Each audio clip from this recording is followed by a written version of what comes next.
In today's video, we're gonna review Sony f1.8 50mm lens.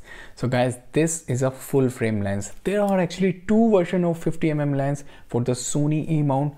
One of the lens is actually an APS-C lens, but this is a full frame lens. So this is gonna work perfectly fine even if you have a full frame camera or a APS-C camera.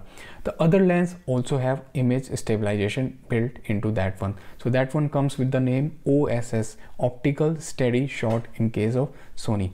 If you are new to my channel, consider subscribing it and don't forget to press the notification icon. So this lens costs around $250 US. So in terms of price, this is a fairly cheap lens. If you compare this lens with some of the 50mm lens that comes from Canon or Nikon for the mirrorless system, they are pretty much comparable. In fact, I would say this is a really cheap price lens. In terms of the build quality, it's all plastic, but it have a mount which is of metal, so that is a good thing. At the back of the lens, you can see a metal mount, and a metal mount is much more desirable because that is more durable and robust. If you bang your camera onto a wall or if you drop your camera, and if you have a plastic mount, it can get really very easily damaged. And once this mount is damaged, it cannot be fixed, or it will take a lot of money to fix it. So having a metal mount is really good, although it is plasticky, but it feels good. And this focus ring is really very smooth. However, this lens do not have any MF/AF switch. So if you want to switch this lens onto manual focus, so you will have to go into your camera settings to change it to manual focus, and then you can use this ring to manually focus. Otherwise, even if your camera is in autofocus and you are trying to rotate this ring, nothing is going to happen. So that is one drawback I feel. If it had some kind of a AF/MF switch, I think that would have been slightly better. The weight of the lens is somewhere close to 200 grams, so it's a fairly lightweight lens. And if you have this kind of camera, Sony A7 Classic, so this camera is pretty lightweight. The weight of the camera is around 450 grams. So if you combine this lens onto this camera body, you have a very lightweight combination. And since this is a full frame camera, you're gonna get perfectly 50mm focal length, and you're gonna get more background blur and bokeh. And even for street photography, this would be a nice focal length on a full frame camera. Now let's talk about the image quality of this lens. So the image quality is pretty good. It is not at par with Nikon or the Canon top of the line lens, because this is more of a consumer kind of a lens. It is not like the professional top grade lens, but given the price, it is pretty good. You get a really pleasing bokeh, and since it is a f1.8 lens, so you also get nice background blur, and the low light performance is also pretty good.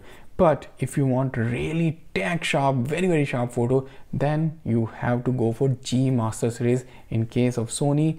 And in case of Nikon and Canon have L series lenses, and Nikon have their own 50mm f1.8 lens, which is really very sharp. But sharpness is not something that everyone desires. If you are a casual shooter and you want that nice background blur, and you are not so much worried about sharpness or the pixel peeping, then this is an excellent choice to buy, because this is a fairly lightweight lens and fairly cheap price lens if you don't want to spend a lot of money, because for $250 US, this is a great deal on a full frame mirrorless camera. As I'm talking, I have already put some of the sample photos that I have taken with this lens, and overall I'm pretty pleased with the image quality that I got with this lens. For the kind of work I do, for the kind of photos I take, I'm pretty much satisfied with this lens. But if you are a working professional, and for you, if sharpness and pixel peeping is the primary criteria, then maybe this lens is not for you. But for most of the audience, most of the casual shooters, I think this lens is gonna do a lot of good work. I think this lens is gonna be the perfect lens they would want. And even if you have a APS-C Sony camera or a full frame camera, this is gonna be your perfect companion, because a 50mm focal length is something that everyone should have in their bag, because you get nice background blur, good low light performance, and fairly sharp photos as well. So the final question, should you buy this lens or not? I have already given you the answer. If you are a professional and you want very sharp photos, then maybe look for better quality lens. But if you are a casual shooter, then definitely this lens is not going to disappoint you. Alright guys, like, comment, share and subscribe to the channel. That will motivate me and I can bring more and more nicer content for you. And don't forget to check out some of the other videos as well on my channel. I will see you in a new video.